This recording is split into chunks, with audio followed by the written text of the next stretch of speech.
Good morning, this is Maria from Stop, Listen, Think. Today is July the 4th. The time is 4 a.m. Wellington, New Zealand yesterday had a strong earthquake that had been felt throughout much of New Zealand, but there have been reports of no injury or damage. In the capital of Wellington, homes shook as the quake rumbled for about 20 seconds on Tuesday. The U.S. Geological Survey says that the magnitude 6.7 quake was centered around 105 kilometers or 65 miles south of New Plymouth and New Zealand's North Island. The epicenter was 236 kilometers, approximately 147 miles below the surface, and the depth may have helped reduce the surface damage. Media reports indicate that quake was felt widely across both North and South Islands. The New Zealand earthquake is a basically prone earthquake zone. February 2011, a strong quake in Christchurch killed 185 people and destroyed much of the city's downtown.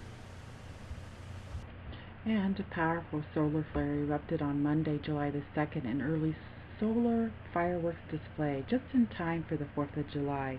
A wave of plasma from the flare could reach Earth by our Independence Day today, Wednesday, July the 4th. The sun storm comes from a large section of the sun called the AR 1515 that is now rotating across the Earth-facing side of the sun.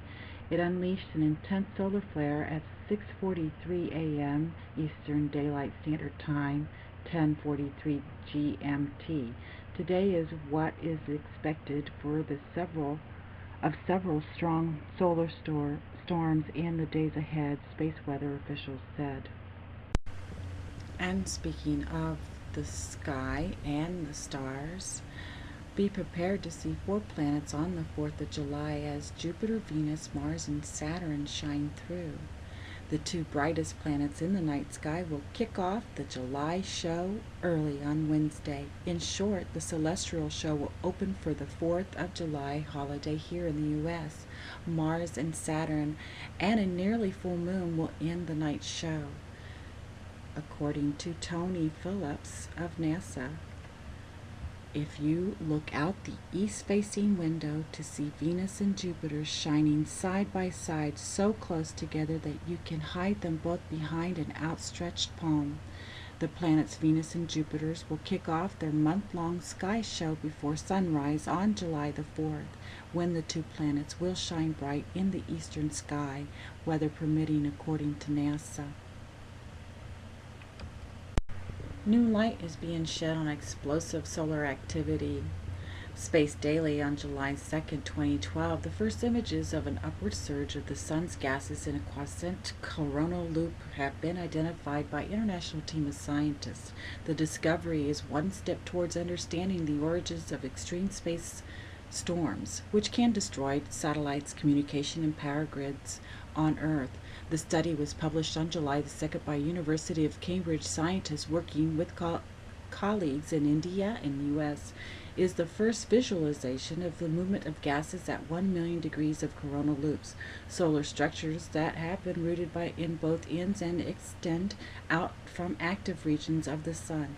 Active regions are the cradle for explosive energies releasing such of these solar flares and coronal mass ejections. The observation will help scientists understand what is considered to be one of the most challenging issues in astrophysics: how solar structures are heated and maintained in the upper solar atmosphere. Extreme solar activity can lead to severe storm and interfere with satellite communication and damage electric power grid transmission on the Earth's grid. And speaking of unusual sightings on the 4th of July, Independence Day, best UFO sightings so far: government drone or massive UFO.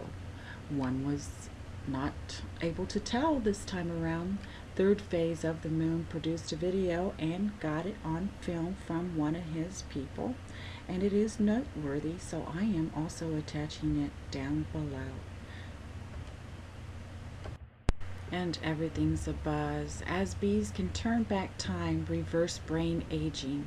Science Daily reported on July the 3rd, 2012, that a science Scientists in Arizona State University has discovered that the older bees effectively reverse brain aging when they take on the nest responsibility typically handled by much younger bees.